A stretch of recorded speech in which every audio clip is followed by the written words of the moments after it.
presiden yang sudah 2 periode pada jabatannya berurutan, seperti Pak Jokowi ini, boleh mencalonkan kembali sebagai calon wakil presiden dalam pemilu. Kemungkinan memasangkan Ketua Umum Partai Gerindra, Prabowo Subianto, itu dengan Presiden Jokowi sebagai calon presiden dan calon wakil presiden di Pilpres 2024. Kebayang nggak? Kalau misalnya Pak Jokowi jadi wakilnya Prabowo, lalu maju Pilpres 2024, pasti nama pasangan ini disingkat jadi Projo. Harapan Anies Baswedan menjadikan Jakarta International Stadium JIS sebagai tonggak keberhasilannya sebelum dia turun tahta gagal sudah. PSSI menyatakan bagi stadion olahraga masih banyak yang harus dibenahi. JIS tak akan bisa digunakan untuk pertandingan sepak bola internasional. Untuk sementara, Anies harus cukup puas JIS digunakan untuk sholat Idul Fitri dan Idul Adha. Menjadi semacam masjid lah. Di sisi lain, Anies sendiri tak punya jawaban rupanya atas keberatan PSSI. Menurut media, Anies cuma tersenyum ketika ditanya wartawan. Dia bilang dia hanya bisa tersenyum menanggapi pernyataan PSSI tersebut. Dia mungkin hanya bisa tersenyum karena dia tahu dia tak bisa berkomentar panjang. Dan dia tahu dia harus mengubur harapannya melihat JIS menjadi ajang pertandingan sepak bola internasional sebelum dia mengakhiri jabatannya. Ikhlaskan saja ya, Pak Anies. Akhirnya DPRD DKI secara resmi mengumumkan pemberhentian Anies Baswedan sebagai Gubernur DKI Jakarta. Anies selesai tugas tanggal 16 Oktober nanti. Banyak sekali masalah yang ditinggalkan Anies Baswedan di Jakarta. Itu belum nama-nama jalan yang dengan seenaknya dia ganti tanpa peduli keruwetan warganya yang harus mengganti KTP sampai kartu keluarga. Tapi Anies Baswedan mana peduli. Yang penting dia sudah balas budi kepada para pendukungnya, sedangkan warga lain silahkan gigit jari. Warga miskin Jakarta tetap saja jadi korban. Sudah digusur-gusur, maksudnya direlokasi, sekarang rumah murah pun tinggal mimpi. Dan yang terbaru adalah kasus Stadion Jakarta International Stadium.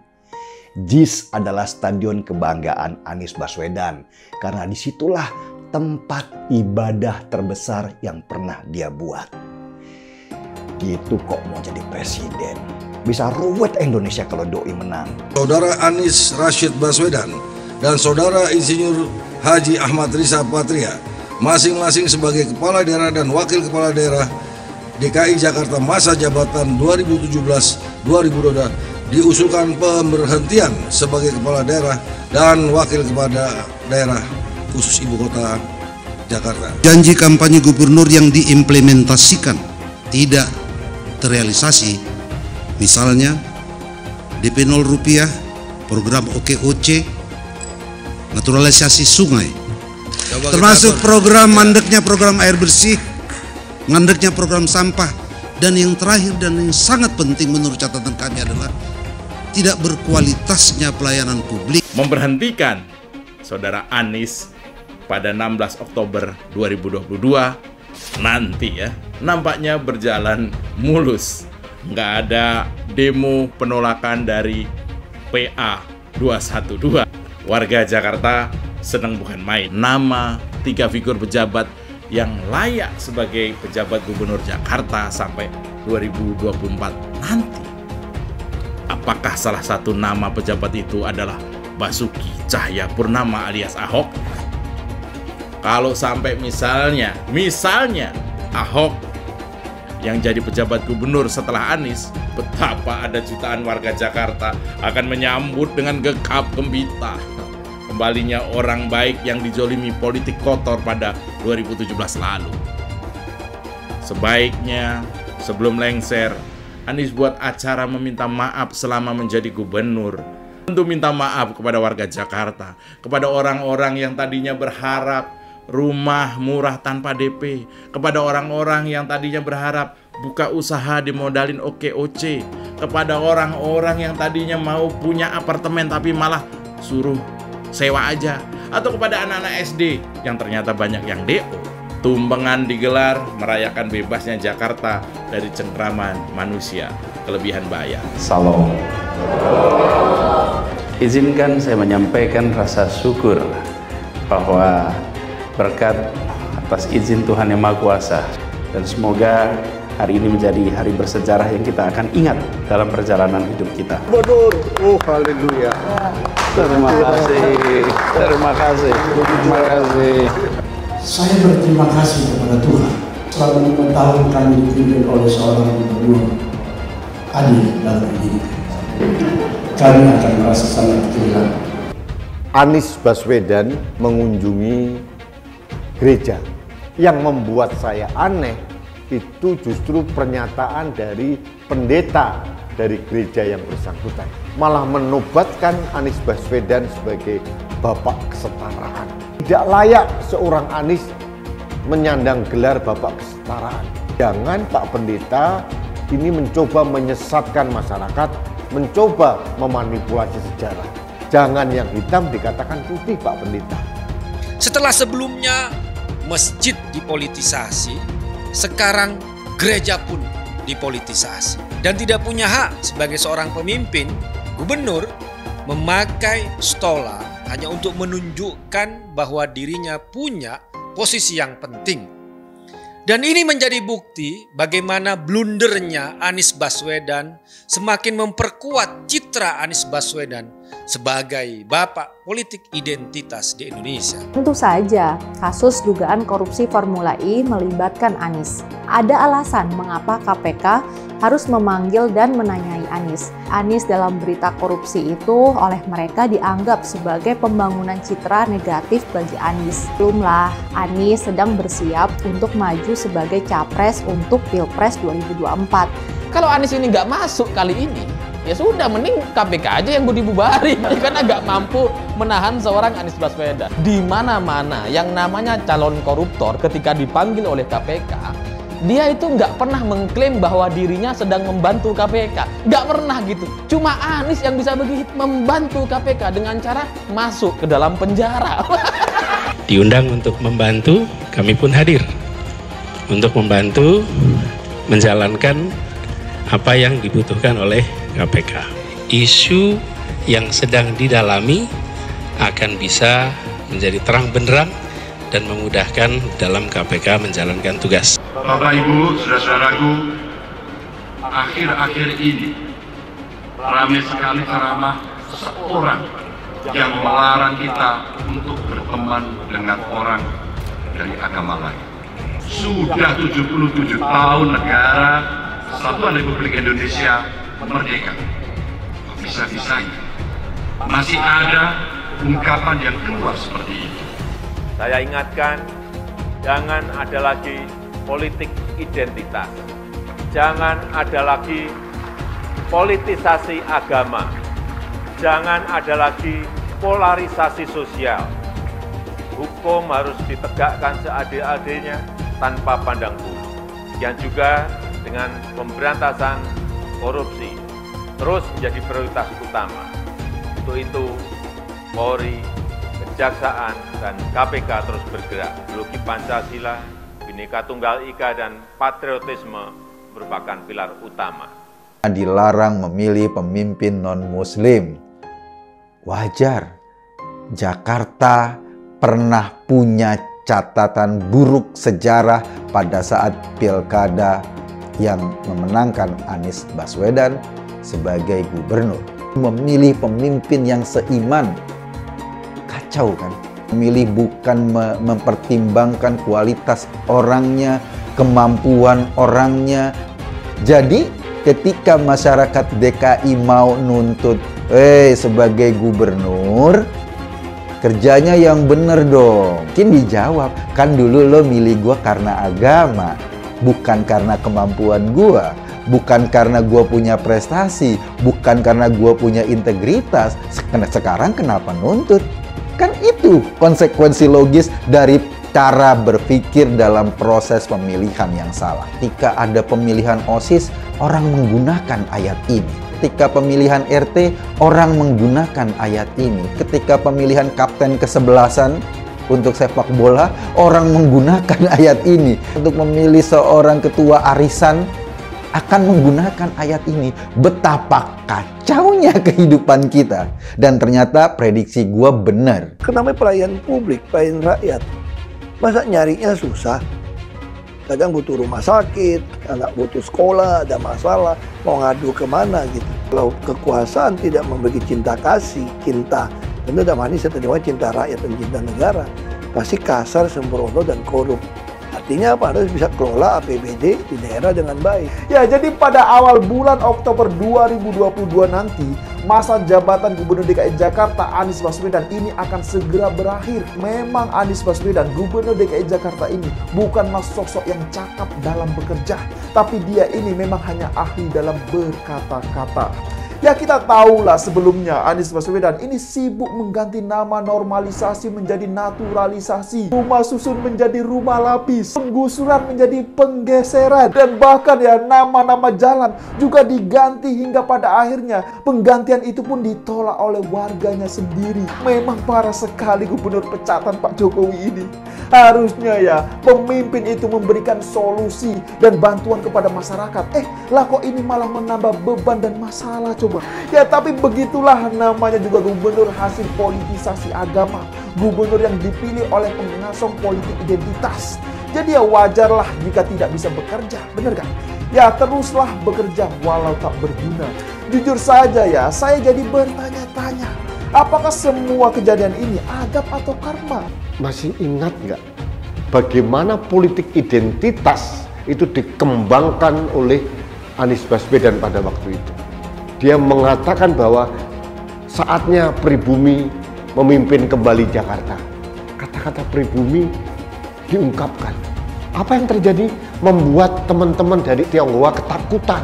Hati-hati loh, teman-teman Tionghoa itu hati-hati. Jangan memilih calon yang mempunyai rekam jejak politik identitas atau SARA. Karena kelompoknya yang mendukung Anies Baswedan ini pada dasarnya adalah kelompok-kelompok Islam yang sangat tidak toleran.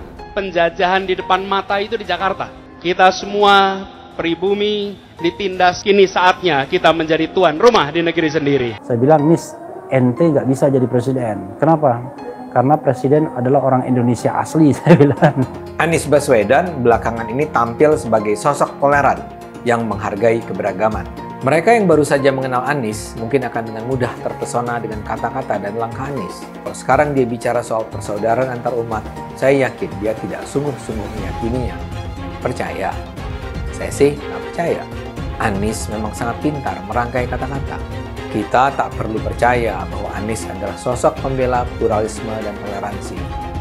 Ini loh pejabat A kelakuannya ini, bohongnya ini, B ini, ada sebarin, pusing ya. Sebagai orang beriman, jabatan itu amanah Tuhan. Tapi kamu lakukan melanggar aturan Tuhan untuk mendapatkan jabatan itu. Berarti jabatan bukan amanah Tuhan, amanah hantu kan. Rakyat yang butuh pejabat yang jujur gitu. Terus saya tanya, kenapa mau pilih saya? Nah, kamu jujur. Sama kayak korupsi gitu kan. Ketahuan arus orang marah-marah nggak kepilih, ya sudah. Kan saya kan cuma 2 aja. Bukan minyak babi ya, asing-asing, Cina lah, kafir lah. Zaman Anies Baswedan, penanganan banjir seperti tidak punya konsep yang jelas. Anies lebih banyak bermain di kata-kata daripada di kerja. Normalisasi diganti menjadi naturalisasi. Anies ingin penanganan banjir harus sesuai tuntunan agama, sesuai sunatullah katanya. Entah apa urusannya banjir dengan agama, cuman Anies yang tahu. Untuk warga Jakarta, saya ucapkan selamat mendapat kenikmatan yang tiada tara. Banjir daerahnya, bahagia warganya, senang ormasnya, dan soleh gubernurnya. Lo mau tahu nggak sumur resapan yang ngabisin anggaran beratus miliar itu meresap air agar masuk ke dalam bumi sesuai dengan sunatullah.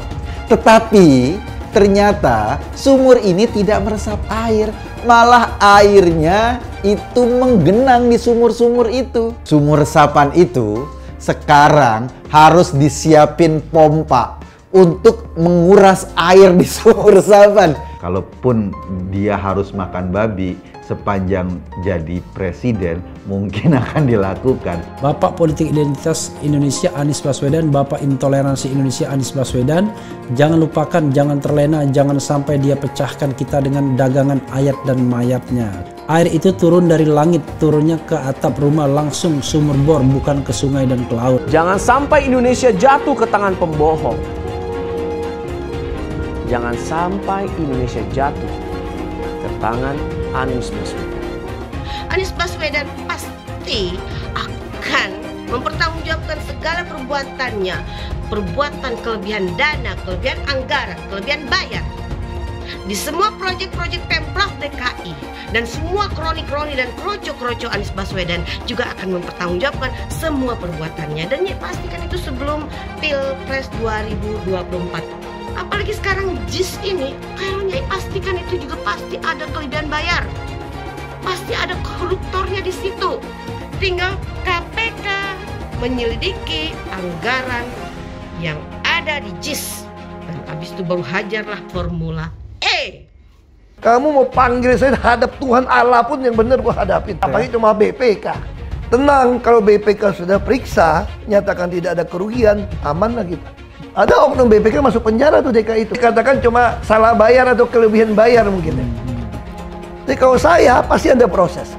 Kalau BPK menyatakan tidak ada kerugian negara, aman Anda. Anda mungkin benar, kalau ada oknum BPK nyatakan Anda salah, selesai Anda.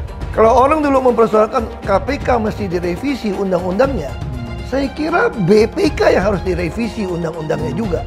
Ini sebenarnya kasus korupsi. Kelebihan bayar ini sebenarnya ya, kalau secara hukum saya melihatnya ini sebenarnya bisa jadi kasus korupsi gitu. DKI yang kita harapkan, Anies Baswedan yang begitu jelas Islamnya, 4 tahun 8 bulan jadi gubernur. Mana peraturan pergub saja yang melarang migrasi? Mana perda Islam apalagi? Yang akhirnya tidak berani juga menegakkan hukum. Banjir tetap banjir, macet tetap macet, kriminalitas Jakarta.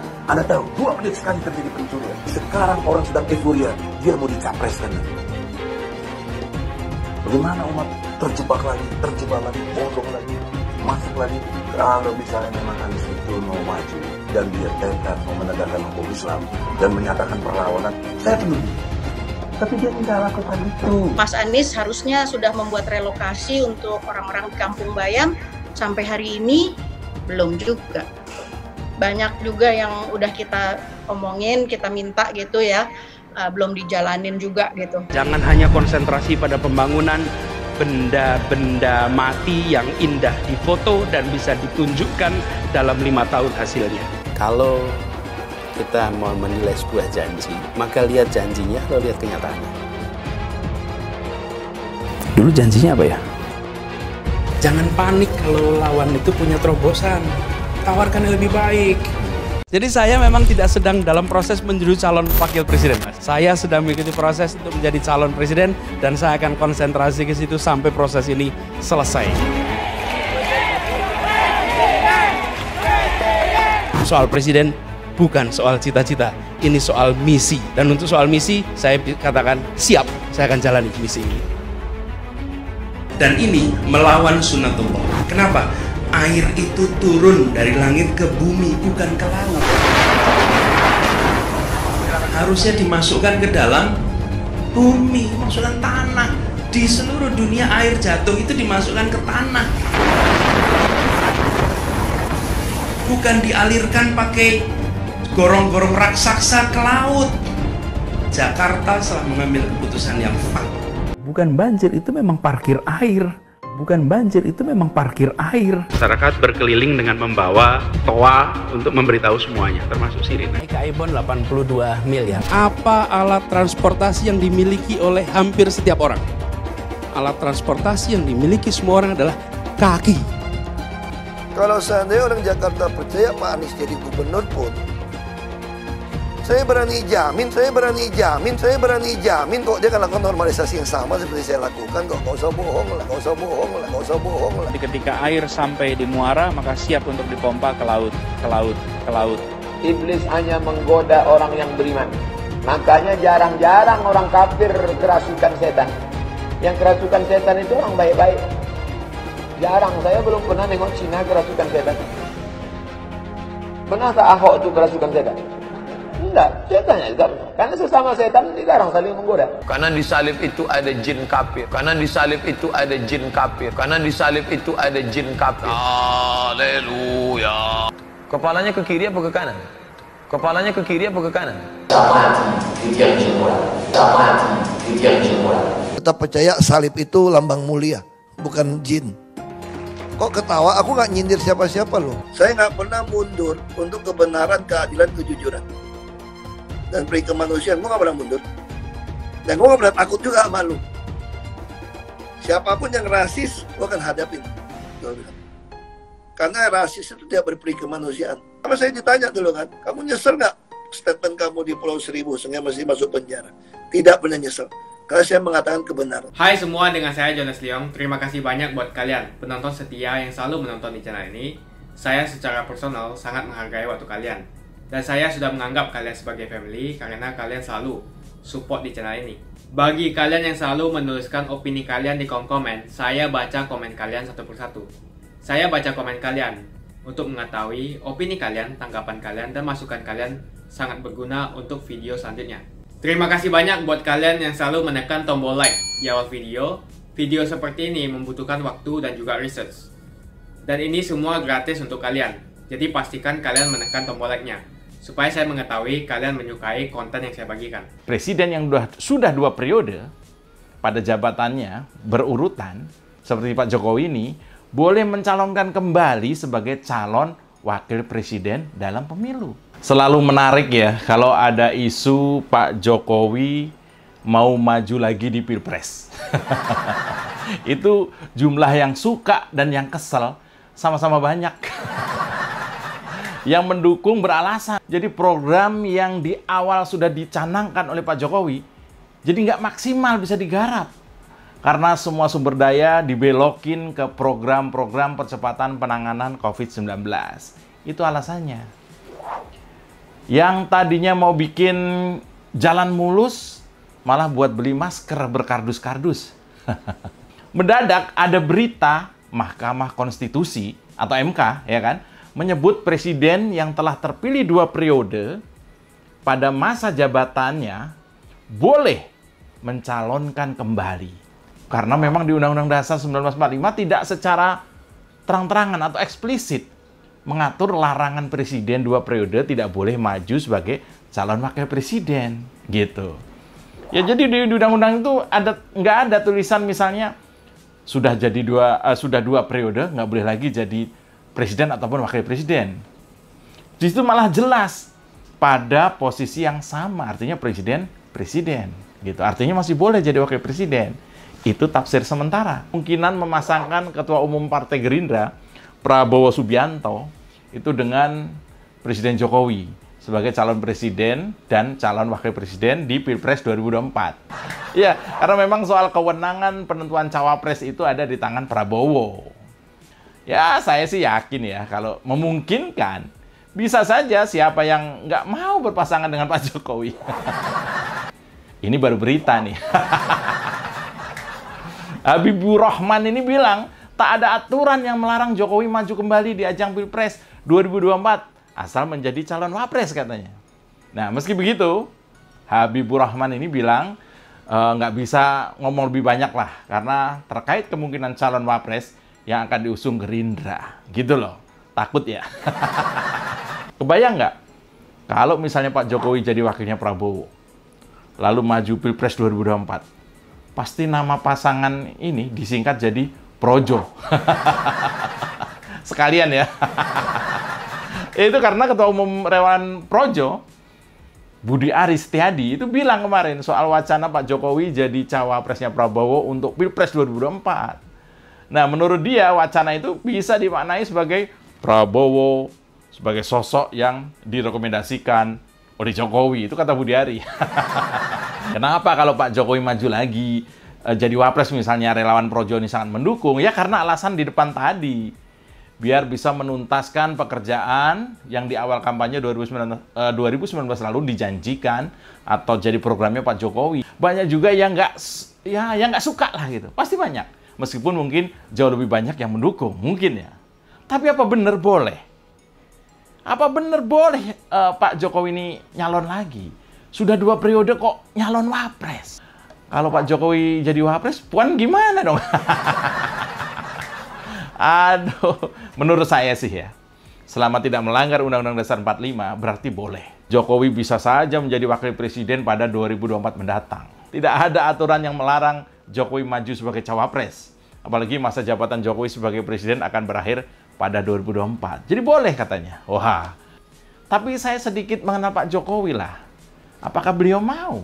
Pak Jokowi secara pribadi belum tentu mau menurut saya ya. Ini penting karena saya yakin 10 tahun menjadi presiden itu sudah cukup lama dalam rangka membaktikan diri untuk Indonesia.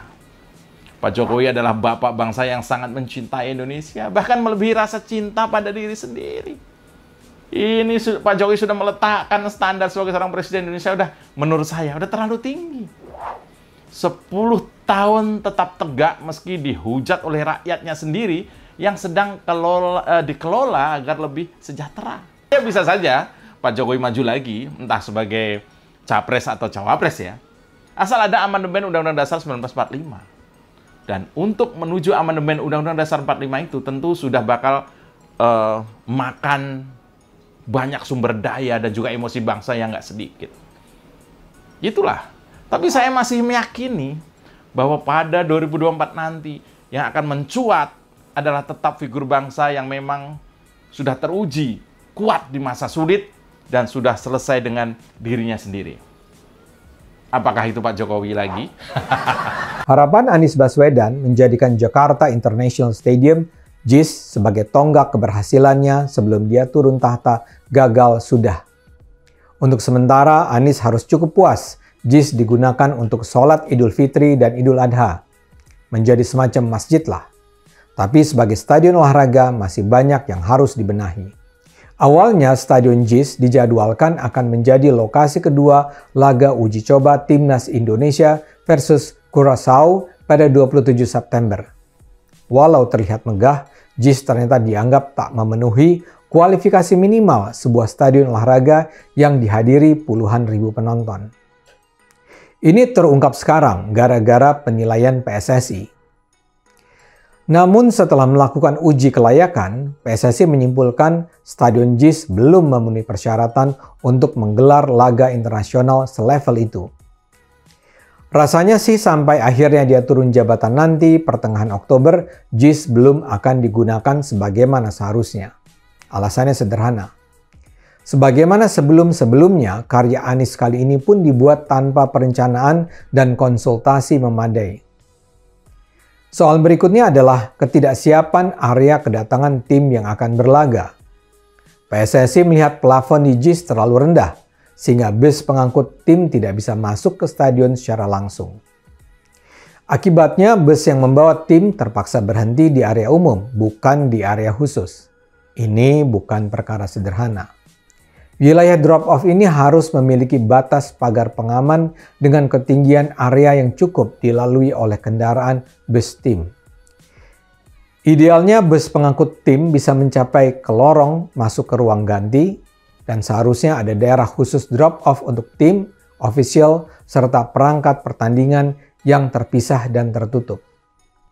Bayangkan kalau para pemain bertemu langsung dengan ribuan supporter. Belum lagi kalau suasana pertandingan panas. Apa yang terjadi kalau para supporter marah? Ada sejumlah kelemahan JIS yang diungkapkan PSSI. Salah satu yang ditekankan PSSI adalah soal tempat parkir. JIS dapat menampung 80.000 penonton, tapi hanya bisa menampung parkir sekitar 800 unit kendaraan roda 4.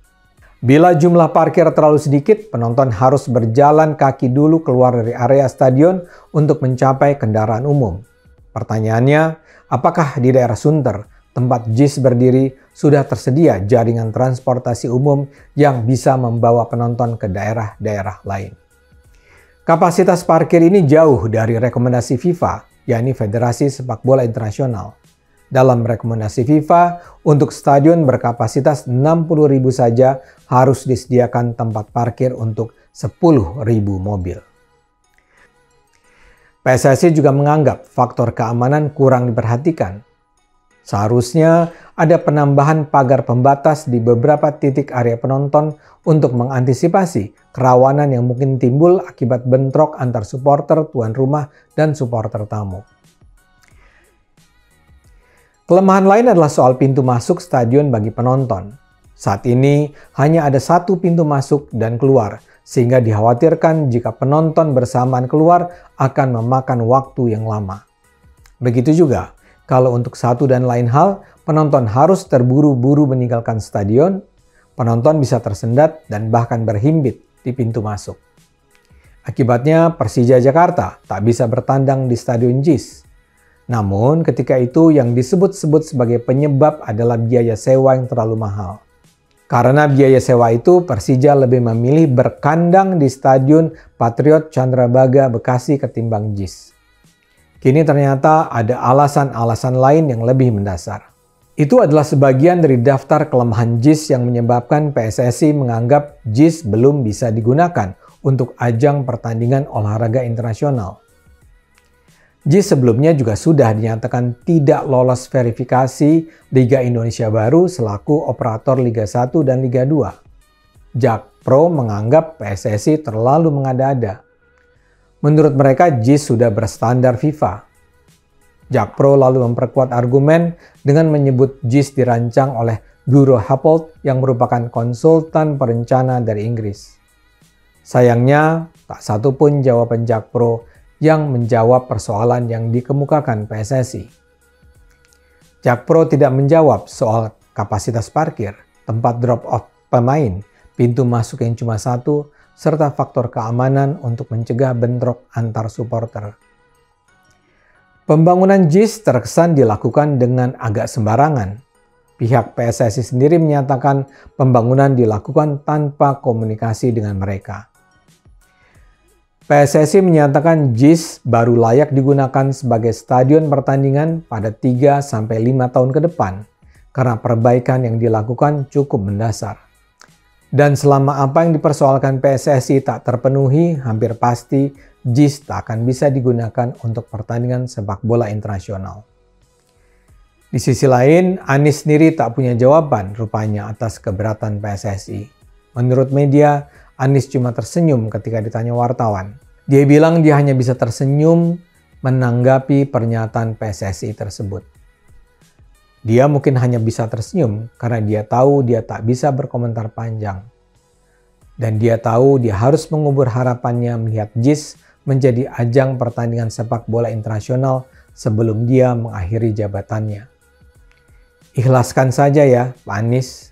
Hai teman-teman, kalian tahu tidak? Saat ini kita dengan gampangnya bisa memiliki saham global seperti perusahaan Google, Apple, Facebook, dan lainnya. Kalian tinggal klik link di kolom deskripsi lalu lakukan registrasi. Dan Anda semua berkesempatan untuk langsung mendapatkan welcome bonus. Kalian akan diberikan satu saham gratis secara acak sebagai welcome bonus. Seperti saham Tesla, Apple, Facebook, atau saham dunia lainnya. Menarik bukan? Cukup satu klik, kamu bisa investasi dengan mudah tanpa ribet. Tanpa dikenakan fee atau komisi. Cocok untuk investor pemula. Canggih dan gampang kan? Yuk daftar hari ini sebelum promo welcome bonus ditutup. Kenapa investasi di saham global? Karena jika kita lihat kenaikan saham global di tahun belakangan sangatlah fantastis dan mempunyai peluang yang sangat bagus ke depannya. Kalian juga berkesempatan untuk mendapatkan saham yang nilainya hingga $1.000 atau 15 juta rupiah. Registrasi dengan menekan link di kolom deskripsi untuk mendapatkan welcome bonus dan saham gratismu. Sebelum saya tutup, jangan lupa like video ini. Cuma deposit, kalian sudah bisa langsung mendapatkan cuan. Ajak teman-temanmu untuk berinvestasi di saham Amerika karena peluang dan potensi yang sangat bagus berinvestasi di saham yang berskala global. Makasih banyak buat kalian yang nggak skip dan nonton video ini sampai habis. Saya secara personal sangat menghargai waktu kalian. Makasih banyak buat kalian yang sudah tekan tombol subscribe dan makasih banyak buat kalian yang sudah tekan tombol loncengnya. Jangan lupa bagikan informasi ini ke teman atau family Anda. Mungkin teman atau family Anda membutuhkan investasi ini.